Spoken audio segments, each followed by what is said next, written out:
As a kid, my hearing was terrible. And when I say terrible, I mean really bad. I was actually considered hard of hearing and had to be taught sign language throughout a lot of my early school years. I feel lucky now that my hearing is improved, but I always remember, now as an adult, how nice the silence could be. See, I consistently feel like our brain can go on sensory overload, or that our senses can deceive us. And I wish that was the case in this story. However, I learned hard and fast that sometimes the shit you hear is in fact exactly what you think it is. I say this mainly because as a teenager, and a stupid one at that, I was always the one who liked to tell stories. See, I wasn't a bad kid by any means. I would actually consider myself to be a pretty good guy. I cared for a lot of people and was never cruel or harmful. I just told stories. I liked the attention. And when you can't hear, you can find a lot of ways to get attention. But my hearing improved. I couldn't seem to harness the attention that I would so easily receive as a kid. No longer could I walk in a room and people make the effort to look at me so I could read their lips or make sure that I was in front of the class whenever I was made to sit through one. I was just kind of normal and I hated it, so I began to tell a few little fibs here and there. I would tell people that I couldn't hear them or that I heard something.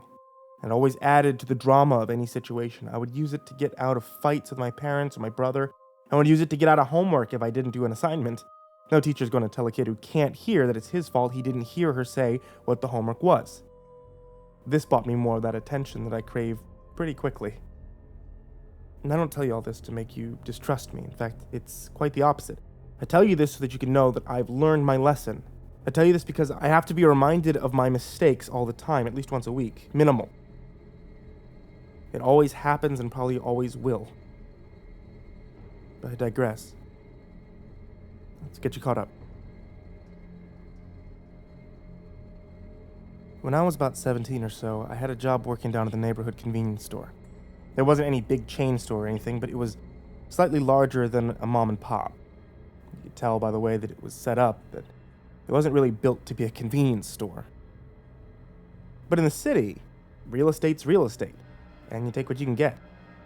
I'd work a lot of night shifts. We were close to one of those bar districts, so it was pretty normal to see the drunks stumble in looking for some deep-fried garbage that we had to keep in the heater all day, or to buy a big bag of cheese curls that they would devour half before they even made it to the counter to pay.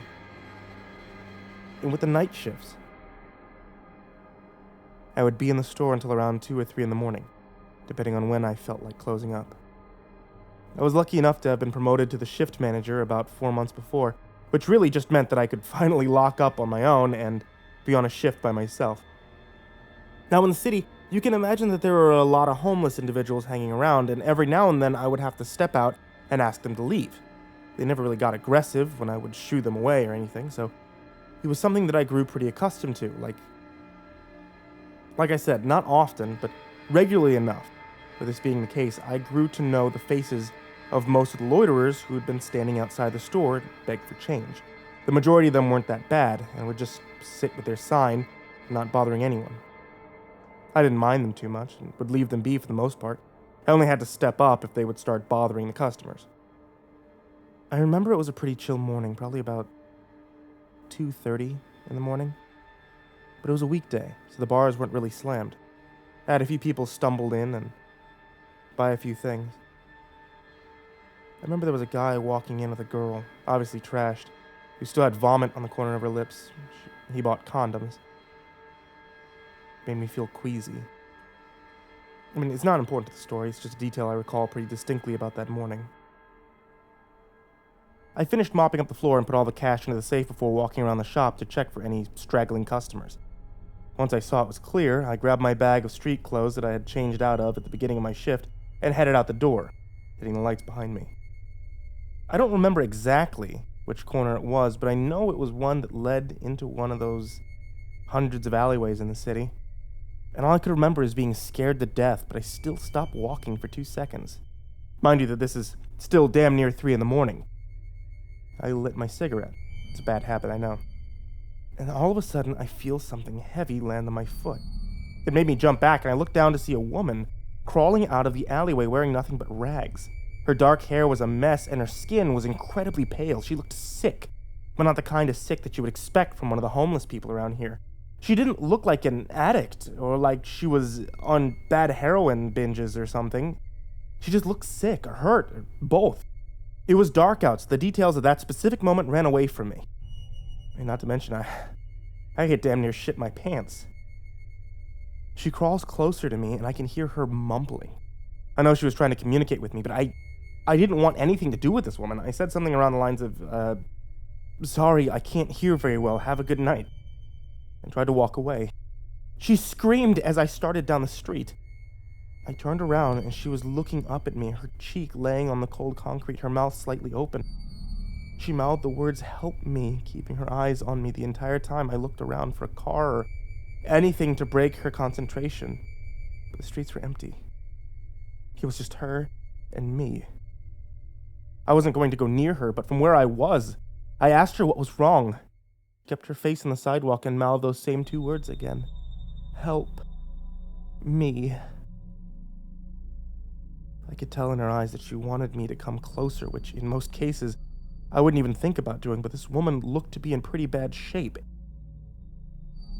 And it didn't look like she could stand. Nevertheless, actually harm me in any way. I slowly approached her and asked her again what was wrong. She mouthed the words again. "Ma'am," I said to her, "how do you want me to help you exactly?" Keeping her face down and her eyes locked on mine, she grabbed the ragged leg of her pants and tugged them up to show her skin. It looked as if someone had stepped all over her legs. There were small cuts, but lots of bruising. It was clearly swollen. There was no doubt in my mind that it was broken. She grabbed her other pant leg, dragging her face along the sidewalk to do so in a grotesquely agonizing manner. When she pulled it up, you could see that the other leg was just as beaten. Someone had really hurt this poor woman. Once again, she mouthed her message to me, never breaking eye contact throughout the ordeal. It seemed as though this woman never even blinked. Makes my stomach hurt just thinking about it. Again, I tell you, I'm not a bad guy, I swear. If it were any other time of day, I would have been able to help her, but my feelings of exhaustion from the day, mixed with my slight sense of dread, held me back. I asked if she wanted me to call an ambulance. She just stared. I asked if she had any family. She just stared. I knew I should have done more, but the way she looked at me sent chills down my spine. I said the only thing that my simple 17-year-old brain could think to say. "Not so bad." She kept staring at me as I backed away from her, eventually turning around and walking as fast as I could without running in the opposite direction, leaving this stranger on the sidewalk. The next evening on my walk back to work, I passed the alley where I'd seen her. She wasn't there. I think I remember even checking deeper into the alley for any signs of struggle or maybe anything that would be evidence to a mugging or something, but the alley was actually pretty clean, as far as alleys go downtown. I walked into work and asked my coworker if she'd seen or heard anything when she left the shop last night around 10 o'clock or so. She said no and asked why. I told her about the woman. She just shrugged. "Sorry," she said. "Must have happened after I left." We got back to work, and again, I did my checks and locked up the store. I was a little nervous to walk home this night, thinking I might run into the lady again. Couldn't shake the feeling that she was going to be around every corner. I couldn't stop thinking about the way that she dragged her face across the concrete, or the way she crawled along the ground. Couldn't forget the way that she stared at me, or the fact that I just left her there. What if she died? That would be my fault. There was nobody else around and nobody else coming. I was the only one who could have helped her. This bothered me for the rest of the evening. Weeks passed and I had picked up more shifts at the store. I was making a good amount of money for some dumb kid, and I had honestly almost forgotten about the incident by the alley. I'd come into work, do my job, lock up, and leave, just like clockwork. It was all the same 5 or 6 nights a week. I don't remember how long it was after that incident that it first started happening. But I know she had been out of my mind for a while when it did. So it had to have been a while. I recall walking home, just as always, when I thought I heard a noise. I wasn't sure what it was, so I just kept moving. But I know I was definitely more alert after that. As you can imagine, at 3 a.m. when you're walking home by yourself, I hear it again. And it sounded like a voice, very unclear, so I couldn't make out what it was saying. But I figured I was probably just tired, so I kept on walking. Along my walk are these giant glass windows, the kind that look reflective so you can't see into them. Like the ones that you see on some street-level offices and such, and I never paid them much mind at all, but for some reason that evening I turned my head and I looked at the reflection, and I could see myself and the buildings on the other side of the street, but laying there in the middle of the road was the woman. Her face on the ground, staring directly at me in the reflection. I quickly jumped around to find her, but when I peered into the street, the fucking lady was gone. Just vanished. I looked in the mirrored glass once more to see the streets were empty. I felt my heart racing in my chest. I'd be lying to you if I played the tough guy and told you I didn't run home as fast as I could. I laid in bed that night, staring up at my ceiling, trying to convince myself that it was nothing. I was just being a bit delusional. There was no lady. I saw the empty street. I knew what I saw. Then I heard the voice again. This time a little bit louder. It sounded like it was coming from outside. It was a woman's voice, but it was still too faint for me to make out what it was saying. I just kept telling myself to go to sleep. Forget about it, just go to sleep. I hear it again, go to sleep. I hear it again, go to sleep. I tried my best to ignore it, but my curiosity and fear made my ears perk up, but I still couldn't make out the words. It kept repeating, and I turned my television on to drown it out. That worked well enough for me, and I eventually fell asleep. That night must have been on a Friday because I know my mom was home when I woke up around noon the next day. My television was still on. It was louder than it normally was. I always had to have the TV volume up higher due to the hearing loss, which is an honest truth, no bullshit about that one. The television was always a tough thing for me to hear, even now as an adult. I walked downstairs and I sat in the living room on the couch, next to my mom. I asked her if she had heard any voices the night before, and she just smirked. Her response was a joking, "Did you?" I told her that I thought that I had, and she just chuckled to herself, telling me that maybe I didn't need to be out so late working all the time. I smirked too, and I focused on whatever show she was watching at the time. I decided it was time for me to take a shower, so I made my way into the bathroom. Now, for a city home, I was always impressed with how big our bathroom was. We weren't wealthy, nor was the house itself very big at all, but the bathroom was huge. Almost too big for the house. I was standing in the shower after pulling the curtain shut for about maybe 3 or 4 minutes when I started hearing that damn voice again.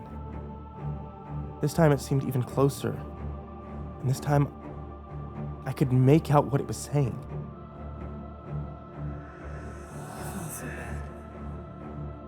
You know how they say that you can get a stone in your stomach? Well, this was no stone, okay? It was Mount Rushmore. I was standing there naked, shaking in fear. I wanted to turn my head, but I couldn't force my muscles to do so. It's frozen. Again, I hear it. My eyes were watering by this point. I wanted to look away from the shower wall, but I was so terrified of what I thought I would see. The wall seemed to be the only safe option.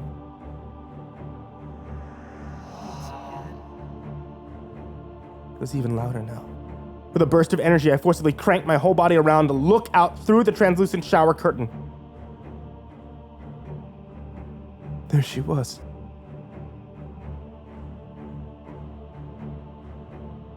Her face lay flat on the bathroom tile, her body quaking, her pant legs rolled up, and her legs still mutilated. I let out a scream louder than I ever have in my life, forcing my eyes to shut, releasing the tears to drip down my face, only to be washed away by the water spouting from the shower head. My mom banged on the door, calling my name, begging me to open up and let her in. I opened my eyes to see the floor was bare, just as it was when I got in the shower. I opened the door for my mom, still shaking, and told her everything. She shook her head at me. You need to get some rest. I yelled, saying it wasn't rest that I needed, and I thought I knew what I saw. She told me that I needed to stop it and get some sense. I pleaded for her to believe me. But even with my obvious fear, she didn't want to hear it. She left the bathroom and I followed quickly behind her with my towels still wrapped around me. I went into work that night just like any other. The girl who was on shift before me was still there, helping out a customer. I pulled her aside after the store was clear and reminded her of the woman that I saw weeks ago. I told her that it was really creeping me out. I'd really appreciate it if she would keep me company for that night. I didn't tell her about everything I saw because I knew that she would, just like my mother, she would never believe me. For some reason, she actually agreed and even offered to drive me home so that I wouldn't have to walk. I couldn't have been happier to hear her say that. We kept up with our shifts until hers ended. Then she went around back to change out of her uniform and into her normal clothes. For the rest of the evening, she sat on her phone and just talked with me about whatever was on her mind. I honestly couldn't tell you much of what we'd talked about that night. There was one part of the shift that was pretty routine early in the morning, like 1 or so, in which I needed to go back into the freezer to restock our ice cream cooler that sat up on the counter. I walked in and I felt the cold air take over. I always loved the freezer. It always felt so good towards the end of a shift to just stand in the cold for a few seconds. I hear the door shut behind me as I reach for the box of frozen ice cream cones. It made me jump, but it was nothing out of the ordinary. So I just shook my head, and I think even chuckled a bit thinking of how paranoid I was being. Then I heard it.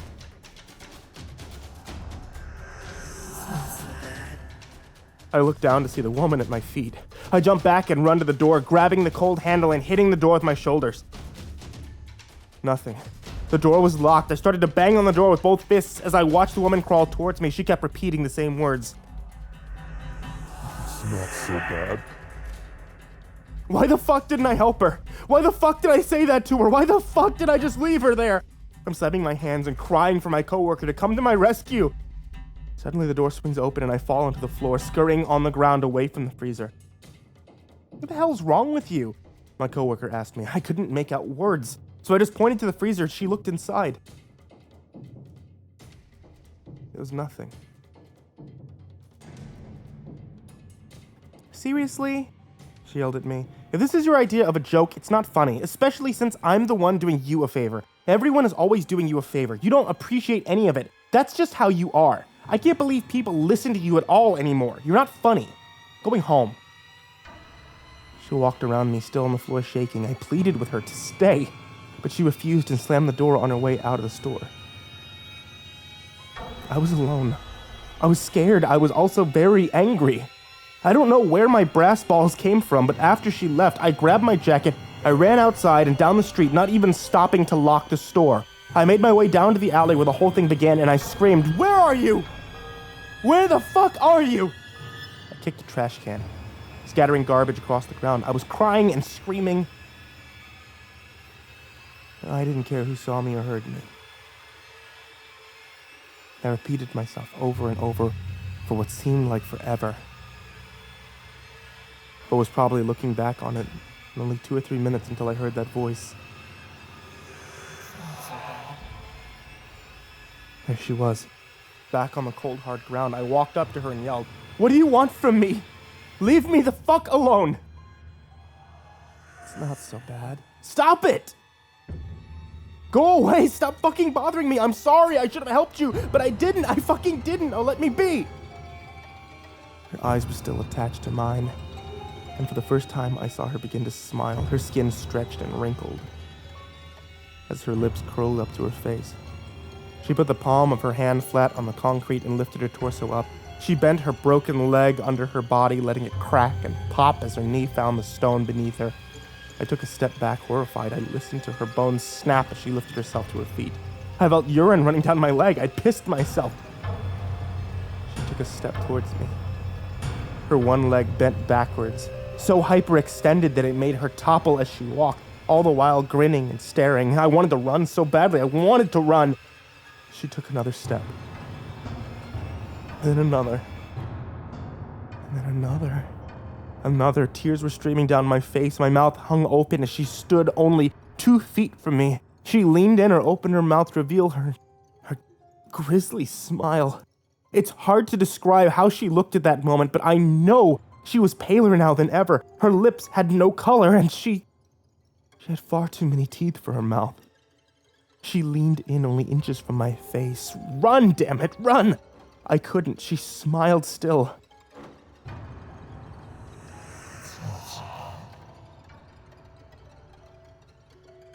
And I blacked out.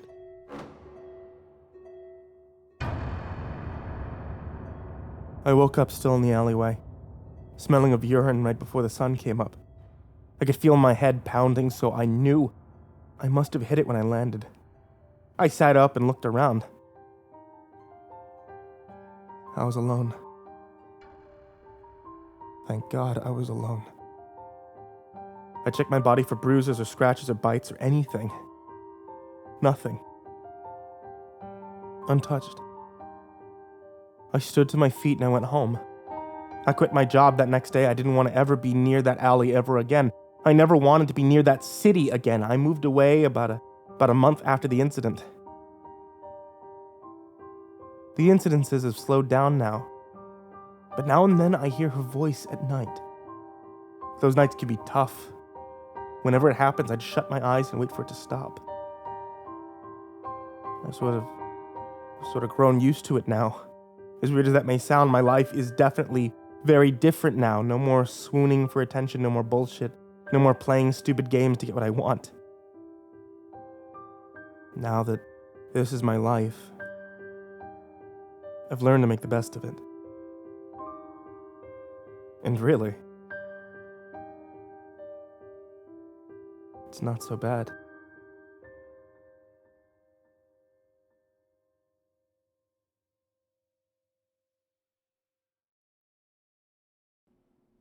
Hey there, kids, it's me, MrCreepyPasta, and I just wanted to take a second to tell you about a couple of podcasts that are available to listen to.